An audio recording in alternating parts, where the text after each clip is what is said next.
Salam, Bapak Ibu Saudara.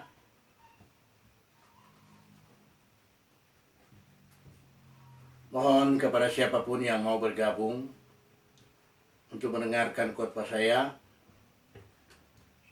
Tentunya saya merindukan seperti itu. Kita akan baca firman Tuhan, Bapak Ibu Saudara. Tapi sebelum saya membaca dan merenungkan firman ini, mari kita berdoa bersama. Bapa Sorgawi, Bapa dalam nama Tuhan Yesus Kristus, kami sungguh bersyukur saat ini Tuhan, oleh karena kemurahan kasih pertolongan penyertaan menyertai kami. Kami ada sebagaimana kami ada saat ini. Terima kasih banyak Tuhan. Saat ini Tuhan kami rindu untuk mendengarkan kebenaran firman-Mu. Mari persiapkan sekalian kami yang sudah bergabung Tuhan. Bahkan hamba-Mu yang Kau pakai untuk menjadi saluran berkat-Mu. Beri dia hikmat sorga menyertai dia. Ya Roh Kudus, bimbing hamba-Mu, urapi hamba-Mu secara khusus. Biarlah nanti apa dia sampaikan sungguh dan benar adalah firman-Mu. Oleh sebab Tuhan kami tidak izinkan kuasa kegelapan coba-coba menghadang, menghalangi, merintangi pemberitaan firman-Mu. Kami mau satu hati dalam nama Yesus Tuhan, Engkau hancurkan kuasanya. Kawali pagi hari kami kuasa dalam kami ada sukacita, ada damai sejahtera. Dalam kami mendengar, menerima kebenaran firman saat ini. Terima kasih banyak Tuhan, terima kasih. Bersabdalah Engkau, kami siap sedia untuk mendengarkannya. Dalam nama Yesus kami berdoa, membaca firman-Mu. Haleluya, haleluya. Amin.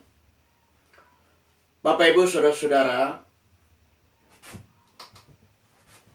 mari kita baca firman Tuhan di dalam Daniel pasal yang ke-9. Daniel pasal yang ke-9 ayat 24 hingga ayat 27. Tapi kita baca saja satu ayat untuk mempersingkat waktu. Kita baca satu ayat 24. Daniel pasal yang ke-9. 70 kali 7 masa telah ditetapkan atas bangsamu dan atas kotamu yang kudus, untuk melenyapkan kefasikan, untuk mengakhiri dosa, untuk menghapuskan kesalahan, untuk mendatangkan keadilan dan kekal, untuk menggenapkan penglihatan dan nabi, dan untuk mengurapi yang maha kudus. Bapak Ibu Saudara, pembacaan kita saat ini dalam Daniel pasal yang ke-9 ayat yang ke-24 sampai 27 ini, intinya sebenarnya ini menyangkut tribulasi. Menyangkut tribulasi, dan sebagai informasi awal kepada kita semua bahwa tribulasi itu nanti akan terjadi saat rapture, saat orang percaya sudah diangkat ke sorga. Jadi nanti sebentar malam, besok, atau kapan saja Tuhan mau jemput saya dan saudara, dia mau angkat gerejanya, dan saat itulah dimulainya atau tribulasi itu terjadi. Dan tribulasi ini adalah sisa dari 490 tahun yang ditetapkan oleh Tuhan bagi bangsa Israel. Sekali lagi, 7 tahun ini atau satu masa ini, 7 tahun ini adalah sisa daripada apa yang ditetapkan Tuhan bagi bangsa Israel, yaitu 490 tahun itu. Oleh sebab itu, ini penting diketahui oleh Bapak Ibu Saudara, karena memang banyak orang Kristen kalau membaca Wahyu pasal 6, mereka takut. Dan mereka sudah mulai berpikir inilah yang akan terjadi bagi kita. Tidak. Itu tidak akan terjadi bagi orang yang percaya, yang sudah diangkat oleh Tuhan dalam kerajaan sorga. Dan pasal 6 itu akan terjadi pada masa tribulasi itu. Mari kita mulai Bapak Ibu Saudara, di mana 860 tahun setelah Musa bernubuat, dan kira-kira tahun 591 sebelum Masehi atau sebelum Kristus, Raja Nebukadnezar mengepung Yerusalem dan dia menghancurkan bait suci. Bahkan bangsa Israel dia tawan dan bawa ke Babilonia. Dan kita lihat bahwa pada saat bangsa Israel dibawa ke Babilonia pada waktu itu, maka Tuhan memakai Daniel untuk melaksanakan rencana Tuhan. Dan hal ini tentunya Tuhan memakai Daniel untuk melaksanakan rencana yang tadi saya sudah sampaikan, adalah rencana Tuhan bagi bangsa Israel adalah 490 tahun. Mengapa 490 tahun? Mari kita lihat pembagiannya. Bapak Ibu Saudara-saudara, dalam Esra pasal 1 ayat 3, Raja Koreshi kedua, dia sudah berjanji bahwa bangsa Israel harus pulang ke Israel. Mereka akan kembali ke Yerusalem. Dan ini adalah janji daripada Raja Koreshi II. Dan itu terlaksana pada saat Raja Artasasta dia mengeluarkan satu keputusan. Yaitu keputusan ini terjadi pada tahun 445. Keputusan itu dimulai dan bangsa Israel tinggalkan Babilonia dan mereka pulang ke Yerusalem. Bapak Ibu Saudara, kita lihat bahwa hal ini tentunya untuk menggenapkan apa yang dimaksudkan dengan rencana Tuhan bagi bangsa Israel. Dan saat itulah tadi 490 tahun itu dimulai. Mari kita baca dalam ayat pasal 9 mulai dari ayat yang ke-24.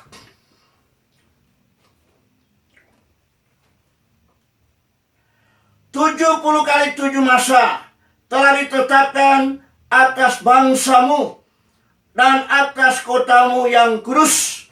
Jadi sini firman Tuhan lewat Daniel katakan 70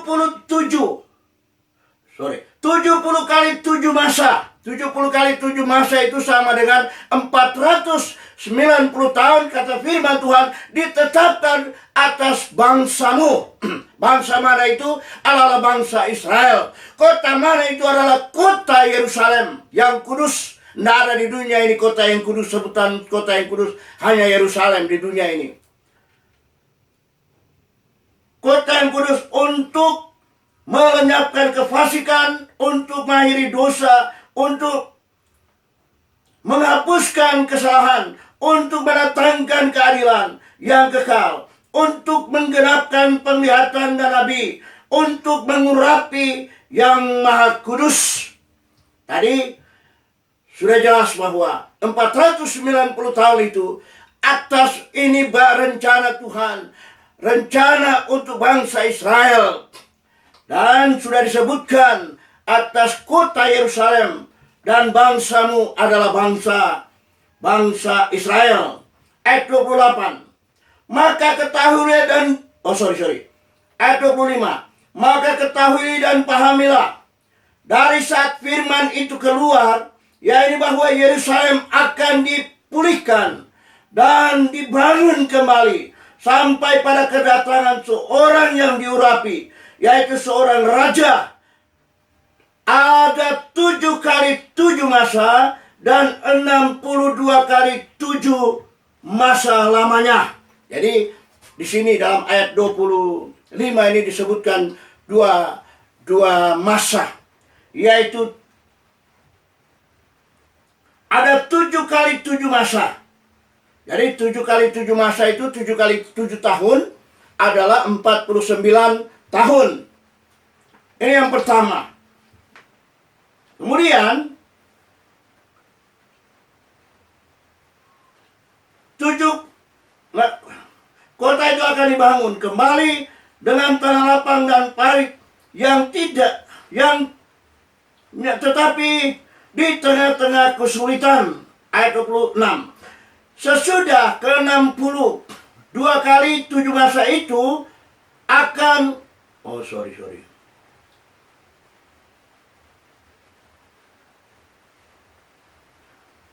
masih dalam ayat 25, kedatangan seorang yang diurapi seorang raja. Ada 7 kali 7 masa, berarti 49 tahun, dan 62 kali 7 masa lamanya kota itu akan dibangun. Jadi 62 kali 7 masa, artinya kali 7 tahun, berarti 434 tahun. Jadi 434 tahun itu ditambah dengan 7 tahun 49 tahun tadi, jumlahnya ada 483 tahun. Sekali lagi, jumlahnya ada 483 tahun. Kita lihat bahwa yang 7 tahun itu ada di mana?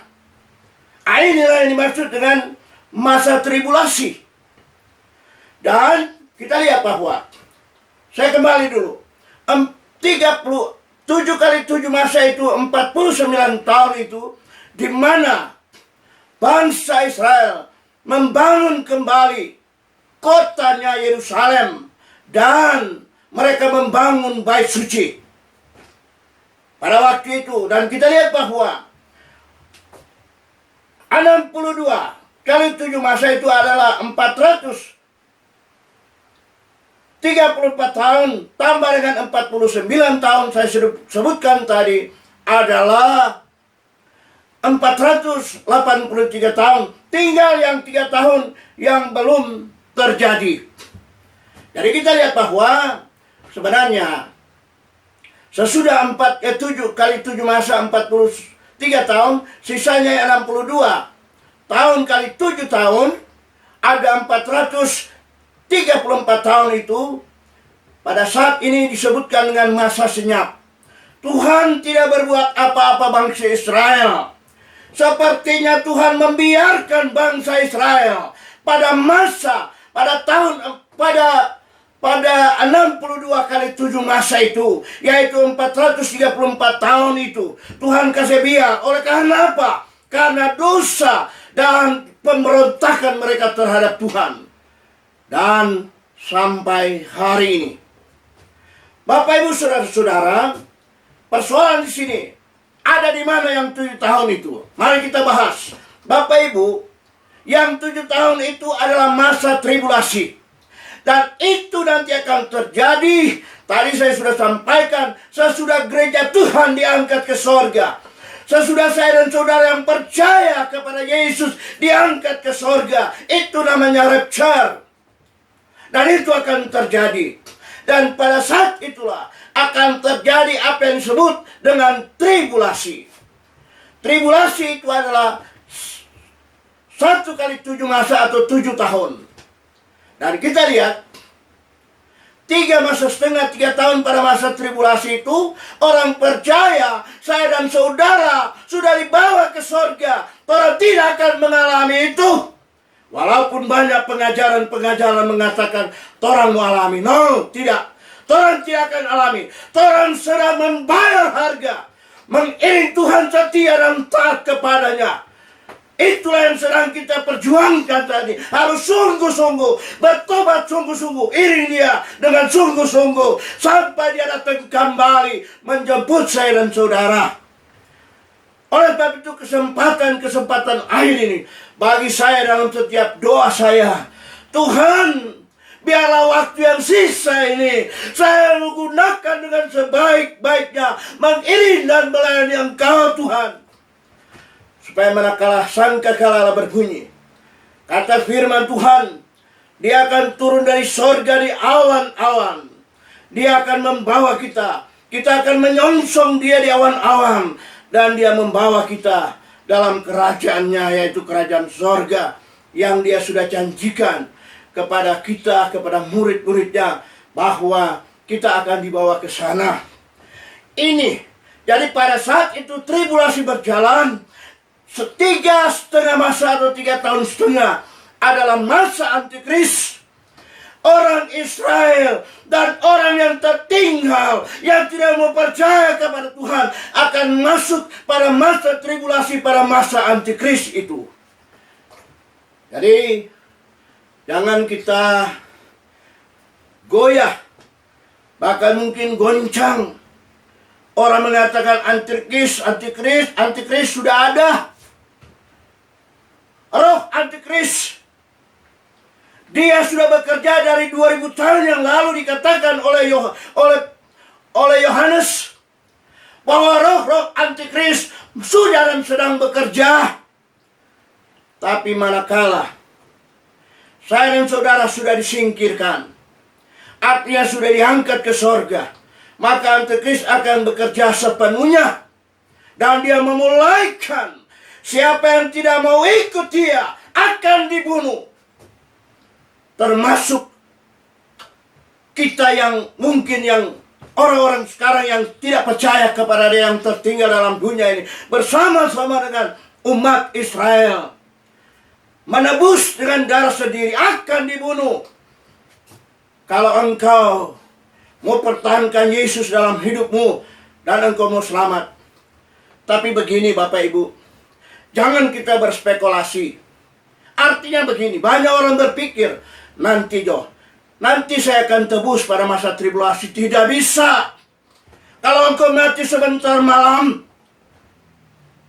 engkau belum bertobat, engkau tidak mengenal Yesus, engkau tidak mengasihi Tuhan Yesus, engkau mati sekarang ini, engkau tidak ada kesempatan untuk diselamatkan. Ada pengecualian. Tuhan datang sebentar malam dan engkau belum meninggal, engkau akan bayar pada masa tribulasi, pada masa antikris itu. Kalau Anda, tapi jangan berspekulasi, karena memang saat-saat ini bagi kita untuk diberi kesempatan untuk mempersiapkan jiwa kita, gereja Tuhan, untuk hari kedatangannya yang tidak berlambatan. Kata firman Tuhan, Dia akan turun dari sorga di awan-awan, akan menjemput saya dan saudara. Bapak Ibu, kita lihat bahwa 3 masa setengah itu masa antikris, dan sesudah 3 masa setengah itu dilanjutkan dengan 3 masa setengah kedua, karena 7 tahun sisa. 7 tahun sisa itu akan digenapi. Yang 483 sudah digenapi, sampai hari ini sudah digenapi oleh Tuhan. Tinggal yang 7 tahun yang belum digenapi, dan itu akan masuk pada masa tribulasi, akan digenapkan menjadi 490 tahun. Bapak Ibu Saudara, untuk 3 tahun kedua itu, nanti tentunya Bapak Ibu Saudara, karena ini adalah hukuman-hukuman yang akan menimpa manusia yang tidak bertobat, yang tertinggal, bahkan nanti mau menerima Yesus. Mereka akan mengalami, mereka akan menghadapi apa yang disebutkan dalam, saya telah singgung tadi, dalam Wahyu pasal 6. Nanti Bapak Ibu Saudara-saudara, berapa hari ke depan saya akan khotbahkan tentang Wahyu pasal 6. Dan Wahyu pasal 6 ini sekali lagi akan terjadi pada masa tribulasi. Dan intinya adalah saya dan saudara tidak ada di dalamnya, karena Tuhan sudah diangkat ke sorga. Tuhan sudah bersama dengan Tuhan. Banyak ajaran tadi saya sebutkan. Oh, Tuhan mau alami, kita akan alami. Loh, bagaimana? Buat apa kita susah-susah berjuang pada hari-hari ini? Kontor mengalami masa tribulasi. No, tidak ada firman Tuhan yang mendukung itu. Mohon, kalau Bapak Ibu Saudara-saudara mendapat 1 ayat saja bahwa orang percaya akan mengalami tribulasi, mohon disampaikan kepada saya. Mungkin saya yang keliru atau salah, tapi bagi saya bahwa tidak ada dalam firman Tuhan menjelaskan itu. Oleh sebab itu saat ini kita berjaga-jaga, bersedia, taat kepada Tuhan, setia mengiring dan melayani, dan kita hidup kudus dan suci di hadapan Tuhan, karena kita dipersiapkan untuk hari kedatangannya atau rapture itu. Sangkakala berbunyi sebentar malam, Tuhan datang. Seandainya Tuhan datang sebentar malam, trompet sorga sangkakala berbunyi, dan saya saudara akan berjumpa dengan Dia muka dengan muka, dan kita akan diubahkan menjadi tubuh yang kudus sama dengan Yesus. Sekali lagi, Torah akan diubahkan. Masuk dalam kerajaan surga itu akan diubahkan menjadi tubuh yang kudus dan suci sama dengan Yesus. Dan inilah yang menjadi kerinduan kita dalam perjuangan pengiringan kita kepada Tuhan pada hari-hari terakhir ini. Karena Tuhan segera akan datang menjemput saya dan saudara. Amin. Firman Tuhan saya percaya kita diberkati. Dan Bapak Ibu Saudara, ada yang ingin bertanya lebih jelas, kami mohon boleh sampaikan lewat kolom komentar itu disampaikan, dan kami akan berusaha untuk melengkapi karena banyak hal yang kami belum sampaikan. Dan karena mengingat waktu, saya mohon siapa yang ada kerinduan untuk lebih jelas untuk keterangan firman Tuhan ini, maka boleh disampaikan kepada kami lewat kolom komentar. Amin. Saya percaya kita diberkati. Mari kita berdoa. Bapak Ibu Saudara, saat ini kita semua sudah diberkati oleh kebenaran firman. Oleh Bapak Tuhan, orang sungguh bersyukur dan berterima kasih kesempatan saat ini kita boleh menerima kebenaran firman. Oleh sebab kami bersyukur ya Tuhan, kami diberi kesempatan kembali untuk mendengar dan menerima kebenaran firman-Mu. Oleh sebab itu doa kami Roh Kudus, meteraikan firman-Mu dalam setiap hati pikiran kami. Kami ada kekuatan, ada pengharapan dalam kehidupan kami mengiring dan melayani Engkau. Karena janji firman-Mu, Engkau akan datang kembali menjemput kami. Dan kami tidak akan masuk pada masa tribulasi itu, karena kami sudah bersama Engkau dalam kerajaan sorga. Terima kasih banyak Tuhan atas kebenaran firman-Mu. Siapapun Tuhan yang sudah masuk dan bersama-sama dalam Tuhan, persekutuan saat ini bersama dengan kami, biar Engkau kembalikan bagi berkat-berkat bagi mereka, baik berkat jasmani, kesehatan, kemampuan, tapi Tuhan berkat rohani curahkan bagi Tuhan saudara-saudara kami. Terima kasih banyak Tuhan. Inilah menjadi doa permohonan serta ucapan syukur kami dalam nama Yesus. Kami sampaikan haleluya, haleluya. Amin, amin, amin.